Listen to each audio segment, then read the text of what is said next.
Class 8 chapter 4 agriculture it means कृषि। गुरप्रीत, माधव और टीना तीनों ही गांव में घूम रहे थे। तभी उन्होंने एक फार्मर को टीलिंग लैंड इट मीन्स खेत में जुताई करते हुए देखा और फार्मर ने उनको बताया कि वो वीट को ग्रो कर रहा है और उसमें जो सॉइल है, सॉइल में कुछ मैन्यूज को डाल रहे हैं जिसकी वजह से वो सॉइल काफ़ी फर्टाइल इट मीन्स उपजाऊ हो जाएगी। और उसने बच्चों को बताया कि वीट के प्राइस उसको मार्केट में अच्छे मिल जाएंगे इट मीन्स मंडी में। और वहाँ से वीट को लेकर के फ्लोर बनाया जाता है और फ्लोर के बाद उस फ्लोर इट मीन्स आटे से ब्रेड या बिस्किट बनाई जाती हैं। Transformation from the plant it means plant से चीज़ों को हम बनते हुए देखेंगे फिनिश गुड्स में इट मीन्स फाइनल गुड्स में। तो इनके बिहाफ पर हम 3 इकोनॉमिक एक्टिविटीज़ को देखेंगे, प्राइमरी एक्टिविटीज़, सेकेंडरी और टर्टियरी एक्टिविटीज़। तो प्राइमरी एक्टिविटीज़ क्या होती हैं, जिन्हें प्राथमिक क्रियाएं भी कहा जाता है। इसमें वो सारी चीज़ें आती हैं जो कि रिलेटेड होती है नेचुरल रिसोर्स से, या फिर नेचुरल रिसोर्स को एक्सट्रैक्ट किया जाता है उनके प्रोडक्शन के लिए, जैसे एग्रीकल्चर, फिशिंग, गैदरिंग, ये बहुत अच्छे एग्जाम्पल्स हैं। वहीं दूसरी और सेकेंडरी एक्टिविटीज़ वो एक्टिविटीज़ होती हैं जहाँ पर कुछ चीज़ों को बनाया जाता है फैक्ट्रियों में, और इसलिए इसको हम कहते हैं कि प्रोसेसिंग हो रही है वहाँ पर। इस सेक्टर को मैन्युफैक्चरिंग सेक्टर भी कह सकते हैं और प्राइमरी सेक्टर को एग्रीकल्चरल सेक्टर कह सकते हैं। तो इस सेकेंडरी सेक्टर में जो कि मैन्युफैक्चरिंग सेक्टर है, यहाँ हमें देखने को मिलेगा कि steel, baking of bread, weaving of clothes, ये बहुत अच्छे एग्जाम्पल्स हैं। इट मीन्स जैसे कि हमने देखा वीट से बिस्किट और ब्रेड बन रही थी, ये सेकेंडरी एग्जाम्पल है। और ऐसे ही शुगर केन से शुगर का प्रोडक्शन, आयरन से बहुत सारे गुड्स बन जाते हैं, रॉड्स बनती हैं, प्लेट्स बनती है आयरन की। तो ये सेकेंडरी एक्टिविटीज़ में ही आएंगे और उनके बाद भी हम देखेंगे कि फैन या जो भी आयरन के गुड्स हैं वो सब बन रहे हैं। अब बात करते हैं टर्टियरी एक्टिविटीज़ की। टर्टियरी एक्टिविटीज़ सपोर्ट करती है प्राइमरी और सेकेंडरी सेक्टर को। किस तरीके से? थ्रू सर्विसेज के। तो इस सेक्टर को tertiary sector is also known by service sector. तो इसमें कौन कौन सी चीज़ें आती होंगी? ट्रांसपोर्ट, ट्रेड, बैंकिंग, इंश्योरेंस और यहाँ तक कि एडवर्टाइजमेंट भी इसके बहुत अच्छे और फाइन एग्जाम्पल्स हैं। आइए बात कर लेते हैं एग्रीकल्चर की। तो आप वर्ड एग्रीकल्चर जो है इसका ओरिजिन देखते हैं कहाँ से है। द वर्ड एग्रीकल्चर एक ये लैटिन वर्ड है और जिसका अगैर और अगैर या फिर इसको अग्री कहा जाए, जिसका मतलब होता है सॉइल, और कल्चर का मतलब होता है कल्टीवेशन, मतलब उसकी खेती करना। तो यहां हमने देखा agriculture means soil and cultivation.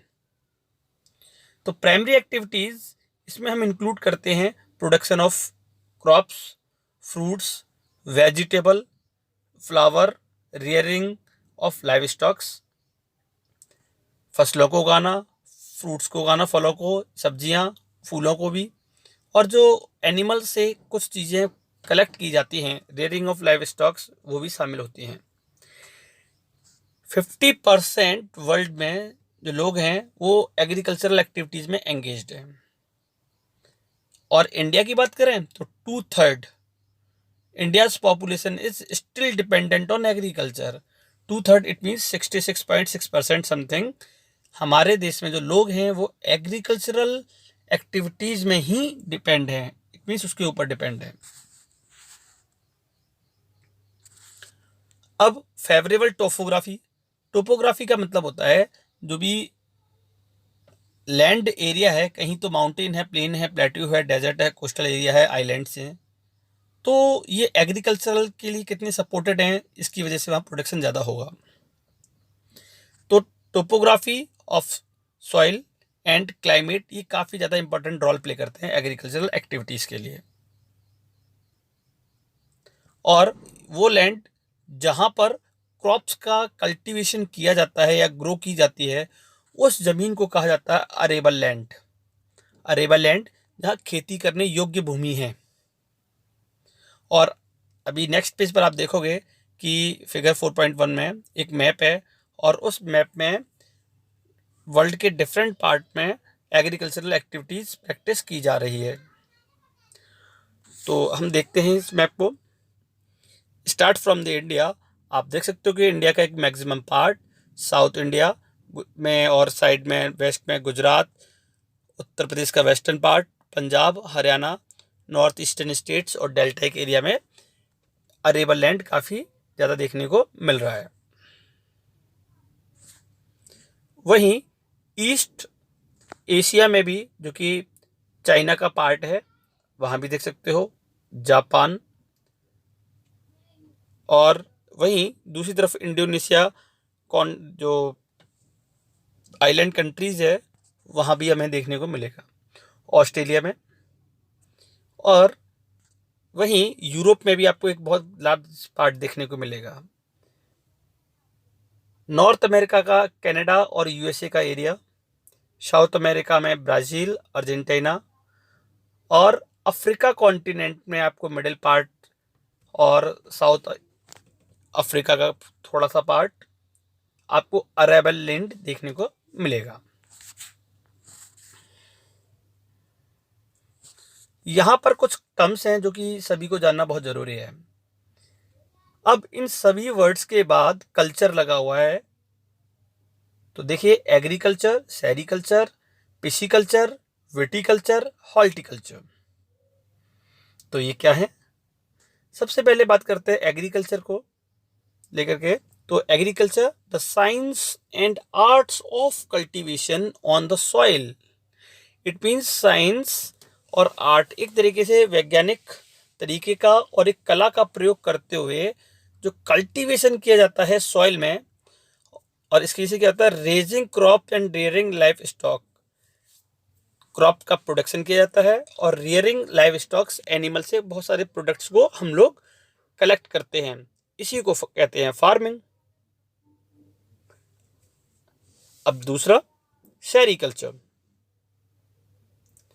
ये सिल्क वर्म का एक कॉमर्शियल तरीके से रेयरिंग होता है। It means commercial rearing of silk worm. अभी सिल्क वर्म क्या होते हैं? सिल्क वर्म रेशम के कीड़े, इनका भी प्रोडक्शन होता है। इसकी वजह से फार्मर्स की इनकम काफ़ी अच्छी हो जाती है। तो बहुत इजी है commercial rearing of silk worm. आगे पिशिकल्चर, कई सारे एग्जाम्स में पूछा जाता है सेरिकल्चर क्या होता है, तो इतना भी कहना सफिशिएंट होगा, रेयरिंग ऑफ सिल्क वर्म। फिर पिशिकल्चर, पिशिकल्चर रिलेटेड है फिश से, फिश के प्रोडक्शन से। डिफरेंट ब्रीडिंग की फिशेज होती हैं, उनको एक टैंक्स में या पॉन्ड्स में उनका प्रोडक्शन किया जाता है। तो breeding of fish in specially constructed tank and ponds, pisciculture. अब बात करते हैं, याद रखने के लिए थोड़ा आप इसको लिंक भी कर सकते हो, फिश को पीसना, पिशिकल्चर पीसना।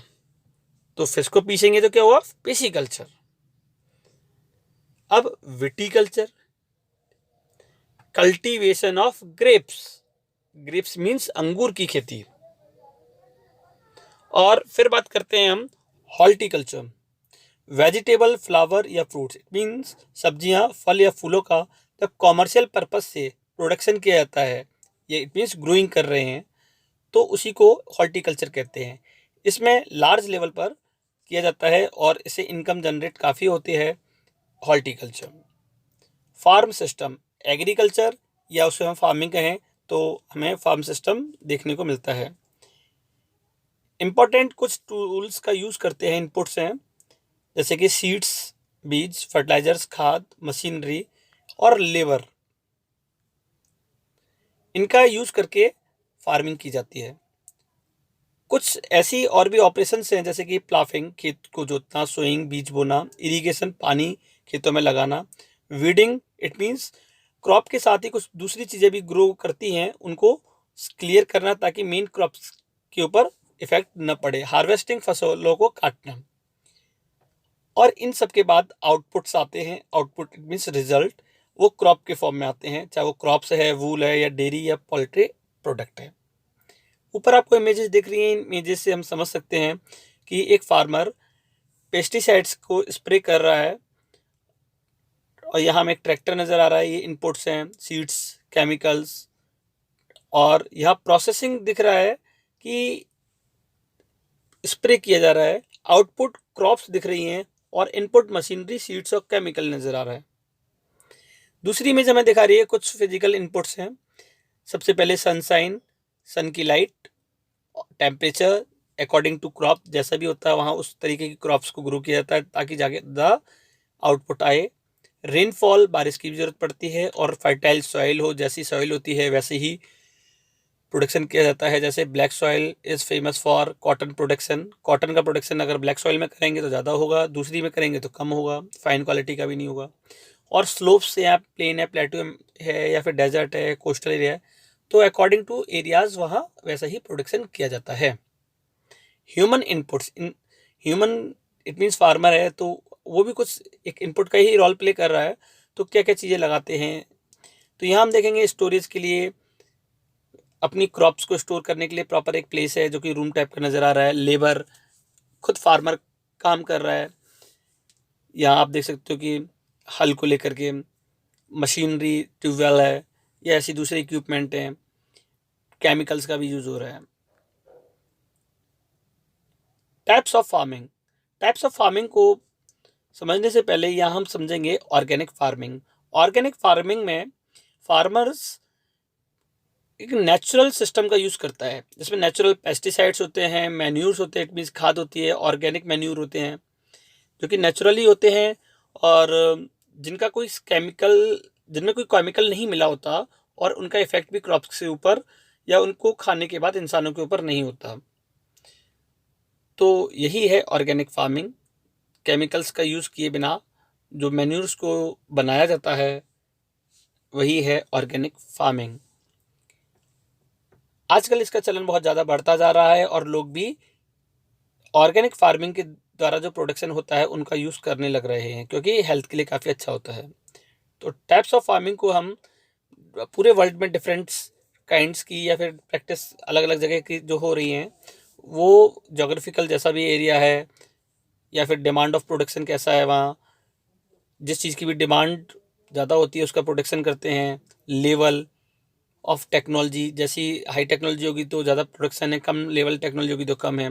लेबर का यूज़, या फार्मिंग को हम दो तरीके से और डिवाइड कर सकते हैं, सबसिस्टेंस फार्मिंग और कॉमर्शियल फार्मिंग। सबसिस्टेंस फार्मिंग को समझ लेते हैं। सबसिस्टेंस फार्मिंग में जो फार्मर्स होता है, नॉर्मली वो अपनी ज़रूरतों के लिए एग्रीकल्चर का प्रोडक्शन करता है।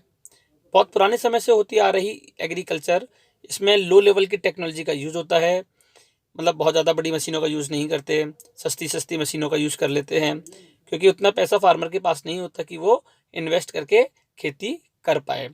वहीं घर के लोग ही अधिकतर लेबर का रोल प्ले करते हैं, और छोटे अमाउंट में प्रोडक्शन किया जाता है, या स्मॉल लैंड्स जो होती हैं उनके पास। और सबसिस्टेंस फार्मिंग जो है उसको अगेन हम फिर से इंटेंसिव सबसिस्टेंस फार्मिंग और प्रिमिटिव सबसिस्टेंस फार्मिंग में डिवाइड कर सकते हैं। तो पहले समझ लेते हैं इंटेंसिव सबसिस्टेंस फार्मिंग को, या एग्रीकल्चर। फार्मर्स के पास छोटा प्लॉट होता है, लैंड एरिया जो होता है वो छोटा होता है, सिंपल टूल्स का यूज़ करता है काफ़ी, और लेबर की ज़्यादा ज़रूरत पड़ती है। क्लाइमेट, अधिकतर उसमें डेज जो हैं सनशाइन मतलब ब्राइट होनी चाहिए, सन की रेज अर्थ के ऊपर पड़नी चाहिए, और सॉइल फर्टाइल होनी चाहिए, उपजाऊ, और एक साल के अंदर एक से ज़्यादा क्रॉप्स वहाँ होनी चाहिए। जैसा कि हम जानते हैं कि एक साल में 3 क्रॉप का प्रोडक्शन, 3 सीजन होते हैं, खरीफ, राबी और जायद। तो एक से ज़्यादा का वो यूज़ करे, जिसमें हम देखते हैं कि राइस का प्रोडक्शन ज़्यादा किया जाता है। इसके अलावा दूसरी क्रॉप भी हैं, वीट, गेहूँ, मेज, मक्का, पल्सेस, दाल, ऑयल सीड्स, जिसमें कि सनफ्लावर, मस्टर्ड, लिंसिड जैसी चीज़ें आती हैं। ऐसे ही इंटेंसिव सबसिस्टेंस जो एग्रीकल्चर है ये जहाँ पर ज़्यादा पॉपुलेशन होती है ऐसे एरियाज़ में की जाती है। और यहाँ पर हम देखेंगे कि जो मॉनसून रीजन्स हैं of south east and east Asia, Asia में साउथ ईस्ट और ईस्ट एशिया और साउथ का जो पोर्शन है एशिया का, वहाँ ये हमें देखने को मिलता है इस तरीके का cultivation. Primitive subsistence agriculture, primitive का मतलब होता है, यहाँ हम बात करेंगे प्रिमिटिव, पुराने समय में लोग एक जगह से दूसरी जगह जाते थे, खेती करते थे। तो देखते हैं क्या है ये। तो सबसे पहले डी नो को समझ लेते हैं। शिफ्टिंग कल्टीवेशन, ये डिफरेंट नेम से जानी जाती है डिफरेंट प्लेसेस पर जो कि वर्ल्ड में। जैसे कि जूमिंग को नॉर्थ ईस्ट जो इंडिया है, जूमिंग के नाम से जाना जाता है। शिफ्टिंग कल्टीवेशन को मिल्पा मैक्सिको जो कि नॉर्थ अमेरिका में है, मिल्पा के नाम से जानते हैं शिफ्टिंग कल्टीवेशन को। रोका ब्राज़ील में और लादेंग मलेशिया में। तो शिफ्टिंग कल्टीवेशन है क्या, देख लेते हैं।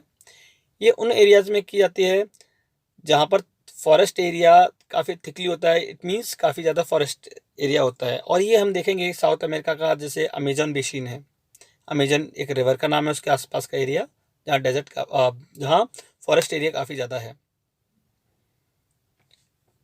Tropical Africa, parts of south east Asia, north east India. India के में अगर आप देखोगे तो आपको दिखेगा नॉर्थ ईस्ट जो 7 सिस्टर स्टेट्स हैं, मेघालय, मणिपुर, मिजोरम, त्रिपुरा, नागालैंड और असम, इन स्टेट्स में हमें देखने को मिलेगा। साउथ ईस्ट एशिया जो कि मलेशिया या इसके ऊपर हमें देखने को मिलेगा, इंडोनेशिया। इन एरियाज़ में काफ़ी ज़्यादा रेनफॉल होती है, तो वहाँ पर ये प्रोडक्शन किया जा सकता है, जिससे कि जो वेजिटेशन है उसका यूज़ एक बार करने के बाद फिर ग्रो करने में बहुत कम टाइम लेती है। और यहाँ पर क्या होता है कि जहाँ फार्मर अपने कुछ एनिमल्स को लेकर के जाते हैं और जिस भी जगह पहुँचते हैं वहाँ के प्लांट्स जो होते हैं, ट्रीज होते हैं, उनको कट कर देते हैं और कट करने के बाद उनको जला देते हैं। और वहाँ पर जो उनकी एसिड होती है, राख होती है, वो उस सॉइल में मिक्स हो जाती है और इसकी वजह से वो सॉइल काफ़ी फर्टाइल हो जाती है, मतलब उपजाऊ। और उसमें जिस भी चीज़ का प्रोडक्शन किया जाता है तो वो काफ़ी अच्छे अमाउंट में होता है, चाहे वो मेज हो, येम हो, पोटैटोज हो, कैसावा हो, काफ़ी अच्छे अमाउंट मीन्स क्वांटिटी में ग्रो होते हैं। क्योंकि एक बार जब ये प्रोडक्शन कर लेते हैं तो उसके बाद सॉइल की फर्टिलिटी, उपजाऊपन कम होता चला जाता है। तो फिर इसके बाद ये दूसरी ज़मीन पर जाते हैं, क्योंकि ज़मीन की कमी नहीं होती, तो दूसरी ज़मीन पर जाने के बाद फिर से ये वही सेम एक्टिविटी करते हैं। इसलिए कहा इसको शिफ्टिंग कल्टीवेशन। पहले एक जगह की, फिर 2 या 3 साल एक जगह रहने के बाद फिर न्यू एरियाज़ में पहुंच जाते हैं। नई एरिया पे पहुंचने के बाद शिफ्ट करना, it means shifting cultivation. Slash और बर्न के नाम से भी इसको जाना जाता है। Slash and burn, it means पेड़ों को काट करके जलाना और फिर उसके बाद वहाँ खेती करना। नॉमैडिक हर्डिंग, नॉमैडिक हर्डिंग इट मीन्स कुछ लोग, नॉमैडिक हर्डिंग इसमें हम लोग देखेंगे कि जो सेमी एरिड और एरिड रीजन है, सेमी एरिड का मतलब होता है जहाँ पर रेत ज़्यादा मिलती है और शुष्क एरिया होता है, गर्मी भी बहुत रहती है। जहाँ सेमी एरिड है मतलब वहाँ पर बहुत ज़्यादा नहीं, लेकिन हाँ फिर भी गर्मी तो रहती ही है। और एरिड रीजन में तो बहुत ज़्यादा ही रहती है, क्योंकि वहाँ डेजर्टिक एरिया होता है। और ऐसा वर्ल्ड में सहारा डेजर्ट जो कि अफ्रीका कॉन्टिनेंट में है, वर्ल्ड का सबसे बड़ा डेजर्ट भी है। सेंट्रल एशिया और इंडिया में अगर हम बात करें तो राजस्थान और जम्मू कश्मीर का ये पार्ट है। तो इन एरियाज़ में हम लोग देखेंगे कि जो फार्मर्स हैं ये अपने साथ एनिमल्स को लेकर के चलते हैं और एक जगह से दूसरी जगह शिफ्ट करते जाते हैं। और ये जो एनिमल्स होते हैं इनको फॉडर्स और वाटर की ज़रूरत होती है, तो एक जगह जब ख़त्म हो जाता है तो ये दूसरी जगह शिफ्ट करते रहते हैं। और इनका पर्टिकुलरली एक डिफाइंड रूट होता है कि उसी रास्ते पर जाते हैं, फिर लौट करके भी आते हैं, फिर अगली बार जाते हैं उन्हीं रास्तों पर होकर के। और ये क्लाइमेटिक वजह से भी होता है। क्लाइमेटिक इट मीन्स रीजन है, क्योंकि जब कहीं गर्मी ज़्यादा होती है तो वो ठंडे एरिया में जाते हैं, और जब जहाँ ठंड बहुत ज़्यादा पड़ती है सर्दियों के टाइम, तो वहाँ से ये गर्म वाले एरियाज में मूव करने लगते हैं। इनके साथ शीप, कैमल, याक और गोट्स रहती हैं, जिनसे ये कई चीज़ें एक्सट्रैक्ट भी करते हैं, रियर करते हैं। इट मीन्स जैसे कि सीप से वूल कर लेते हैं, गोट से मिल्क भी मिल जाता है। और क्योंकि देखो मिल्क, मीट, वूल, हाइड्स, ये सारी चीज़ें उनके लिए ज़रूरी होती हैं हर्डर्स के लिए। हर्डर इट मीन्स वो चरवाहे जो कि एक जगह से दूसरी जगह मूव करते हैं अपने परिवार के साथ, फैमिली के साथ। इस इमेज में आप देख सकते हो कि नोमैडिक एक हर्डर है, अपने कैमल्स के साथ जा रहा है। आगे बात करेंगे हम लोग कॉमर्शियल फार्मिंग की, व्यावसायिक कृषि। इसमें जो मैंने आपको पहले भी बताया था कि व्यावसायिक कृषि में मेन जो एम होता है फार्मर का, वो अर्निंग करना होता है। और यहाँ पर जो भी अर्निंग होती है उसको मैक्सिमम पार्ट को मार्केट में सेल करके अर्निंग की जाती है। बहुत ज़्यादा कैपिटल का, पैसों का यूज होता है, लार्ज अमाउंट में मनी चाहिए, और मशीन्स का भी यूज़ किया जाता है ज़्यादा प्रोडक्शन के लिए। और इस कॉमर्शियल ग्रीन फार्मिंग या मिक्स्ड फार्मिंग, प्लांटेशन एग्रीकल्चर, ये सभी कॉमर्शियल के ही पार्ट हैं कॉमर्शियल फार्मिंग के। कॉमर्शियल ग्रेन्स फार्मिंग क्रॉप जो हमारे वर्ल्ड में अगर हम देखें तो मेज, ये बहुत ज़्यादा होती है। इनके अलावा मेजर जो एरियाज़ हैं कॉमर्शियल ग्रीन फार्मिंग के, ये नॉर्थ अमेरिका में टेम्परेट ग्रासलैंड्स मिलते हैं। याद रखिएगा, नॉर्थ अमेरिका टेम्परेट ग्रासलैंड्स के लिए फेमस है, और वहाँ पर हमें देखने को मिलेगा उन एरियाज़ को प्रेरीज कहा जाता है, जहाँ वीट का प्रोडक्शन बहुत ज़्यादा होता है। और ऐसे ही नॉर्थ अमेरिका के साथ यूरोप और एशिया में भी ये एरिया स्पर्सली पॉपुलेटेड है, पॉपुलेशन बहुत ज़्यादा नहीं है, और यहाँ पर बहुत बड़े बड़े फार्म्स जैसे बने हुए होते हैं, एरियाज़ बहुत ज़्यादा होता है कल्टीवेशन करने के लिए। It means over 100 of hectares वहाँ फार्मर के पास ज़मीन होती है। और यहाँ पर स्पेशली बहुत सारी क्रॉप्स एक साथ नहीं बल्कि सिंगल क्रॉप्स का प्रोडक्शन किया जाता है, जिससे कि ज़्यादा बेनिफिट मिल पाए। मिक्स्ड फार्मिंग में देखेंगे हम लोग कि जहाँ ये जो लैंड होती है इसका यूज़ किया जाता है फूड एंड फॉडर क्रॉप्स दोनों के लिए। Rearing live stock, it means खुद के लिए भी और उनके साथ जो एनिमल्स रहते हैं उनको जिंदा रखने के लिए भी, उनके खाने पीने के लिए भी। और इस तरीके की जो मिक्स्ड फार्मिंग है ये यूरोप और eastern USA, Argentina, south east Australia का साउथ और फिर उसके ईस्ट वाला पार्ट साउथ ईस्ट, न्यूजीलैंड और साउथ अमेरिका भी ऐसे ही हैं। आइए अब बात कर लेते हैं इस पार्ट में प्लांटेशन की। प्लांटेशंस ये भी एक कॉमर्शियल फार्मिंग का ही टाइप है, जिसमें से एक सिंगल क्रॉप्स को एक लार्ज एरिया पर ग्रोन किया जाता है, just like a tea, coffee, sugar cane.